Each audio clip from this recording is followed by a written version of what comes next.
वफाकी बजट में FBR को दिए गए पुलिसिंग इख्तियारात के खिलाफ कराची चेंबर की जानिब से शहर के अहम मकामात पर एहतजाजी बैनर्स आवेज़ा कर दिए गए हैं।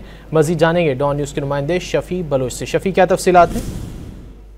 जी, KCCI की जानिब से जो वो एहतजाजी कैंपेन शुरू कर दी गई है और सिलसिले में शहर के मुख्तलिफ मकामात पर KCCI की जानिब से एहतजाजी बैनर्स भी आवेज़ा किए गए हैं, जिसमें सेक्शन 37AA के खिलाफ जो है वो नारे दर्ज किए गए हैं और KCCI के सदर जो है वो ये FBR को पुलिसिंग के जो है वो बेजा अख्तियारात दिए गए हैं। इससे किसी भी जो है वो टैक्स पेयर ताजिर की जो है वो इज्जत नफ्स को मजबूर किया जाएगा और इन्हें बेजा अख्तियारात देने का मकसद सिर्फ टैक्स की वसूली नहीं बल्कि इन्हें बेइज्जत करना है।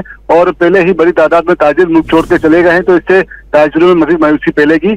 KCCI और दीगर ताजिर तंजीमों ने मुतालबा किया है कि इस फैसले को वापस किया जाए और टैक्स कलेक्शन के हवाले से कोई जो है वो मुनासिब निज़ाम जो है मुतारिफ कराया जाए।